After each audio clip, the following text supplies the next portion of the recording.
Torrential rains caused the river to flood, and as Martin drove along the swollen banks, his constant companion Shadow suddenly leapt from the truck and dove into the raging waters.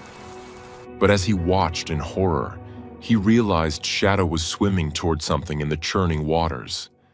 His loyal dog had seen something no human could. He was fighting the torrent with every ounce of his strength, on a rescue mission Martin couldn't possibly comprehend. In the middle of the maelstrom, Martin finally saw it. A tiny, helpless bobcat kitten, just seconds from drowning. This is the story of an impossible rescue. What happened next in Martin's cabin would become the most beautiful heartbreak of his 30-year career. Before we start, hit the like button and make sure to subscribe if you haven't, and hit that notification bell so that you won't miss any new stories. The forest had been Ranger Martin's sanctuary and his office for over 30 years. He knew its moods and its secrets, the way the light slanted through the ponderosa pines in the late afternoon, the rustle in the undergrowth that signaled a browsing deer versus a prowling coyote, the sharp, clean scent of pine needles after a summer rain. For every one of those 30 years, a loyal Labrador had been his partner, his shadow in the truest sense. The first had been a yellow lab named Duke, then a chocolate one called Gus. For the last 9 years, it had been Shadow, a black lab whose coat was the color of a moonless night, and whose heart was as pure and steadfast as the northern star. Shadow was more than a dog. He was a furry, four-legged extension of Martin's own soul. He was the keeper of Martin's unspoken thoughts, the quiet companion to his solitude. Their days were a comfortable rhythm of patrols in the old green pickup truck, the windows down, Shadow's head hanging out, his ears flapping in the wind, a look of pure bliss on his face. They walked miles of trails together, their footsteps a familiar beat on the forest floor. In the evenings, they'd sit on the porch of Martin's small cabin, watching the sun dip below the jagged peaks of the Cascade Mountains. A shared silence between them that was more profound than any conversation. Martin, a man whose wife had passed a decade prior and whose children were grown and scattered across the country, found in Shadow a companionship that filled the quiet corners of his life. But on this particular day in early spring, the forest was not a sanctuary. It was a place of turmoil. A late-season storm had swept in from the Pacific, a behemoth of wind and water that had lashed the mountains for 3 days straight. The sky was a bruised, angry purple, and the rain came down not in drops, but in solid, wind-driven sheets. The creeks and streams, normally gentle ribbons of clear water, had become roaring, muddy torrents, overflowing their banks and tearing at the land with a furious power. The river that snaked through the valley floor, the lifeblood of the forest, had transformed into a monster. Martin was out on patrol, a necessary and dangerous task in such weather. He was checking for downed trees on the service roads, for signs of mudslides, for any campers foolish enough to have been caught out in the deluge. Shadow sat beside him in the truck, his usual joyful demeanor replaced by a quiet anxiety.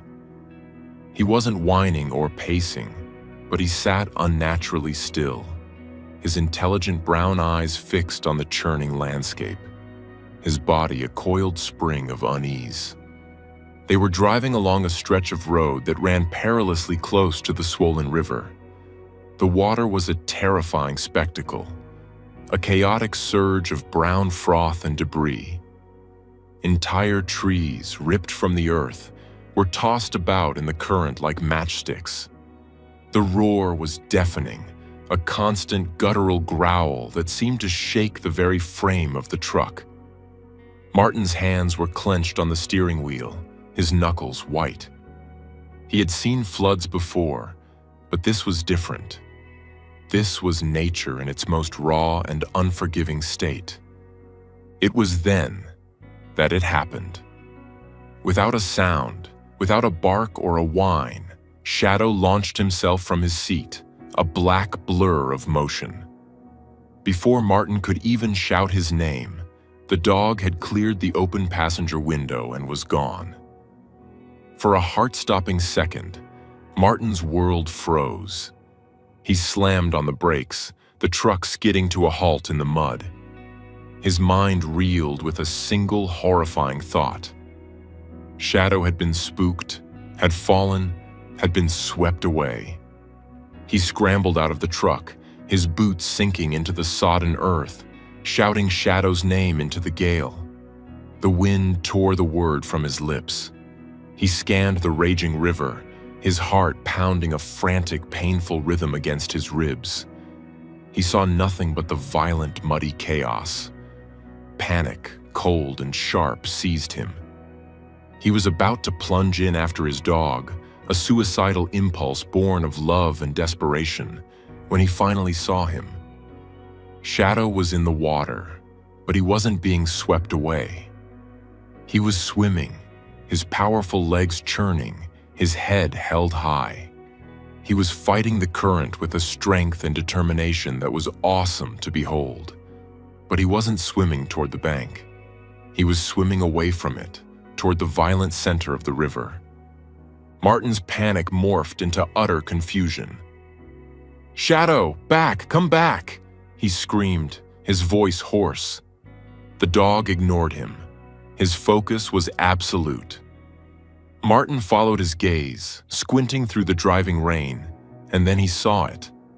A tiny speck of tawny fur, a minuscule, helpless thing being tossed about in the maelstrom. It was so small, so insignificant against the river's fury, that he almost couldn't believe his eyes. It was a kitten. A bobcat kitten, its body limp, its head barely above the water. It was drowning. A wave of understanding washed over Martin, so powerful it left him breathless. Shadow hadn't panicked. He had seen something Martin hadn't. He had heard a call for help that was silent to human ears. He was on a rescue mission. Martin watched, his heart in his throat, as Shadow reached the cub. The little creature was nearly gone, its movements feeble, its life fading with every second it spent in the frigid water. With an incredible gentleness, Shadow took the cub's scruff in his mouth, his grip firm but careful. Then he turned and began the heroic, grueling fight back to shore. The river fought them for every inch. A whirlpool, a swirling vortex of unimaginable power caught them, trying to suck them down into its dark depths.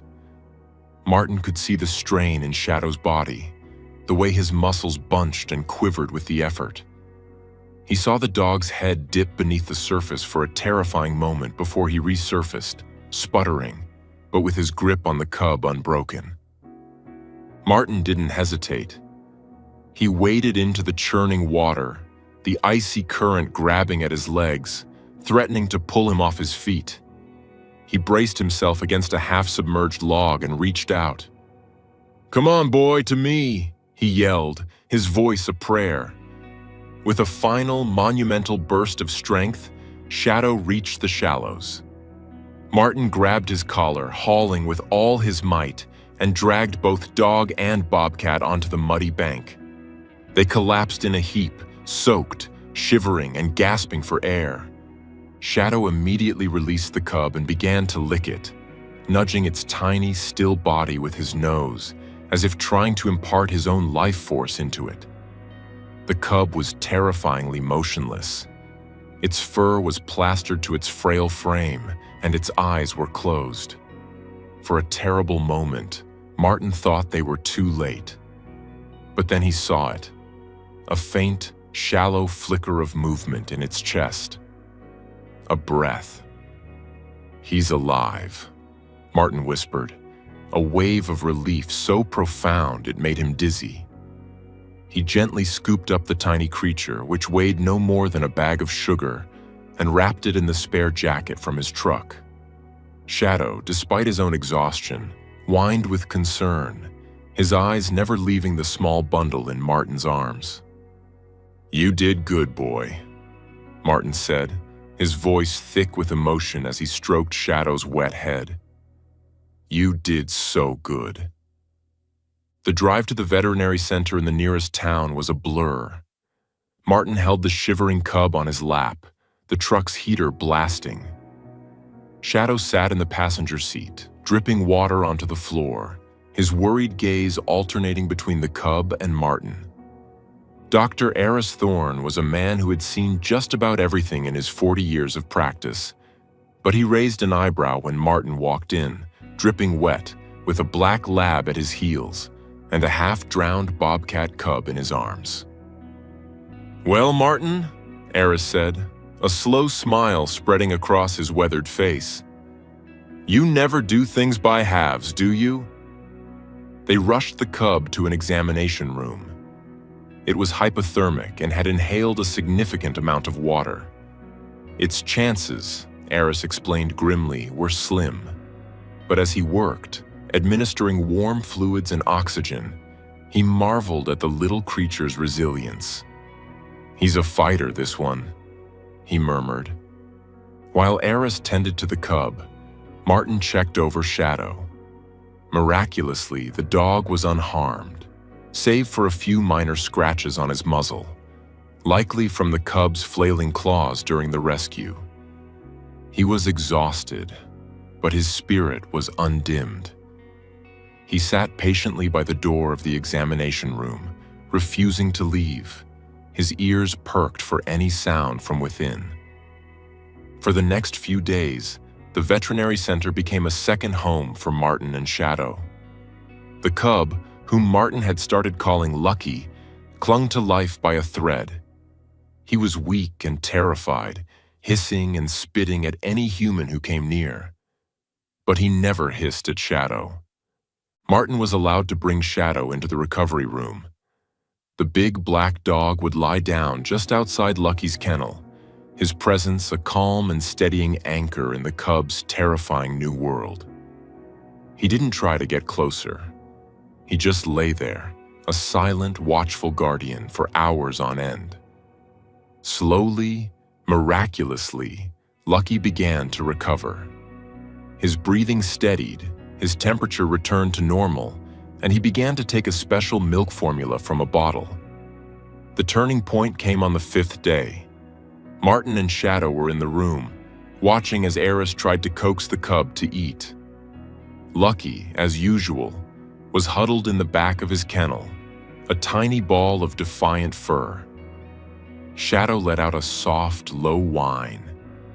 It wasn't a sound of distress, but a gentle crooning sound, a sound of reassurance. Lucky's ears twitched. He peeked out from behind his paws, his blue kitten eyes fixing on the big black dog. He took a hesitant step forward, then another. He crept to the front of the kennel, his nose twitching. Shadow whined again, and this time, he rested his head on his paws, a picture of non-threatening submission. Lucky stared at him for a long moment. Then, in a gesture that brought tears to Martin's eyes, the tiny bobcat reached out a paw and tentatively touched the wire of the kennel, as close to Shadow's nose as he could get. From that moment on, their bond was forged. Once Lucky was strong enough, Martin brought him home to the cabin. He had experience with rehabilitating wildlife, and with Eris's guidance, he set up a large enclosure in his backyard, a semi-wild space with logs, rocks, and native plants. The first few weeks, Lucky lived inside the cabin, in a large crate next to Shadow's bed.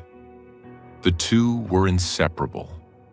Shadow, a dog who had never had a playmate of his own species, seemed to adopt the bobcat as his own younger brother. He was endlessly patient. When Lucky was small, he would pounce on Shadow's tail, batting at it with his oversized paws. Shadow would just wag it gently, as if enjoying the game.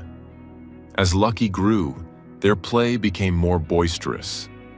They would wrestle on the living room rug, a comical tangle of black and spotted fur.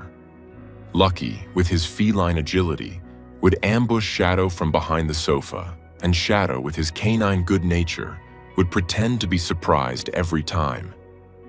Shadow taught the little Bobcat things a dog shouldn't know how to teach. He taught him a form of trust. Lucky, who had every reason to fear the world, learned to feel safe. He would curl up against Shadow's warm belly to sleep, his tiny body rising and falling with the dog's steady breaths. He would groom Shadow's face with his rough little tongue, and Shadow would return the favor, licking the cub's head with a paternal affection that was both beautiful and heartbreaking to watch. Martin knew this idyllic life couldn't last. Lucky was a wild animal. The goal was always to return him to the forest where he belonged. As Lucky grew stronger and more confident, Martin began the slow, painstaking process of preparing him for the wild. He moved him into the outdoor enclosure. The separation was hard on both animals. For the first few nights, Shadow slept on the ground outside the fence, as close to Lucky as he could get, whining softly. Lucky would pace the perimeter, calling for his friend with a chirping sound that was unique to bobcats. Martin's rehabilitation methods were designed to awaken Lucky's natural instincts. He would hide food around the enclosure, forcing the young bobcat to use his sense of smell to find it. He created a lure, a string with feathers tied to the end, and would drag it through the grass, teaching Lucky to stalk and pounce, to hone the skills he would need to hunt for himself. Through it all, Shadow was the proud, encouraging older brother. He would sit just outside the fence, his tail thumping a steady rhythm against the ground, his eyes tracking Lucky's every move. When Lucky made a particularly impressive leap or a stealthy stalk, Shadow would let out a soft woof, a sound of pure canine approval. It was as if he understood the importance of these lessons, as if he knew he was helping his little brother prepare for the great wide world that awaited him. The months passed. Spring turned to summer, and summer began to fade into the golden hues of autumn. The tiny, half-drowned Kitten had transformed into a magnificent young bobcat. His coat was thick and beautifully spotted. His muscles were lean and powerful, and his eyes held the keen, intelligent spark of a wild predator. He moved with a silent, fluid grace that spoke of his readiness. He could stalk and catch the live mice Martin released into the enclosure, and he could climb the tallest logs with effortless agility. He was ready. Martin knew the day had come. He had coordinated with the state wildlife department, and they had chosen a release spot deep in the national forest, a remote area with a healthy prey base and a low human population. The day of the release dawned crisp and clear, the sky a brilliant, cloudless blue. The air was filled with a bittersweet melancholy. Martin loaded Lucky's transport crate into the back of the truck. The bobcat, sensing the change in routine, was restless. Shadow seemed to understand what was happening. He didn't jump into the truck with his usual enthusiasm. He sat by the door, his head low, his tail still. The farewell was one of the hardest things Martin had ever had to witness. Before closing the crate, he let Lucky out for one last moment with Shadow. The bobcat didn't run or try to hide. He walked straight to his friend and rubbed his cheek against Shadow's broad head, a gesture of deep feline affection. He purred, a rumbling sound that vibrated through the crisp morning air. Shadow, in turn, began to lick Lucky's head, his whole body trembling with a contained sorrow. He licked his face, his ears, his neck, as if trying to memorize him, to impart one final blessing. There were no barks, no whines. just a profound, heartbreaking silence between two creatures who had forged an impossible bond. Finally, Martin gently lifted the young bobcat and placed him in the crate. The drive to the release site was the quietest trip he and Shadow had ever taken. When they arrived, Martin carried the crate to a clearing overlooking a vast, wild valley. He knelt down and opened the door. Lucky hesitated for only a moment. He looked out at the endless expanse of forest, his new home. Then he looked back, his golden eyes meeting Martin's, and then Shadow's. It was a look of understanding, of gratitude, and of goodbye. He stepped out of the crate, stretched his long, powerful body, and then, with a final, fleeting glance back at the dog who had saved him, he melted into the undergrowth. One moment he was there, a beautiful, vibrant creature, and the next, he was gone, reclaimed by the wilderness. The silence he left behind was immense. Shadow stood staring at the spot where the bobcat had disappeared, his body rigid. He let out a single mournful whine, a sound that seemed to be torn from the very depths of his soul. It was a sound of loss, of love, of a friendship that had defied the laws of nature. Martin knelt and wrapped his arms around his dog's neck, burying his face in his thick black fur. "He's home, boy," he whispered, his own voice choked with emotion. "He's where he belongs. We did right by him." Shadow leaned against him, and together they stayed there for a long time, two old friends watching over a wild valley, their hearts aching with the beautiful, painful price of letting go. They had performed a small miracle, a testament to the idea that kindness is a language understood by all creatures, and that love can sometimes bloom in the most unlikely of places. The memory of the little bobcat and the incredible bond he had shared with a loyal black dog would forever remain etched in the heart of the old ranger and the soul of the silent forest.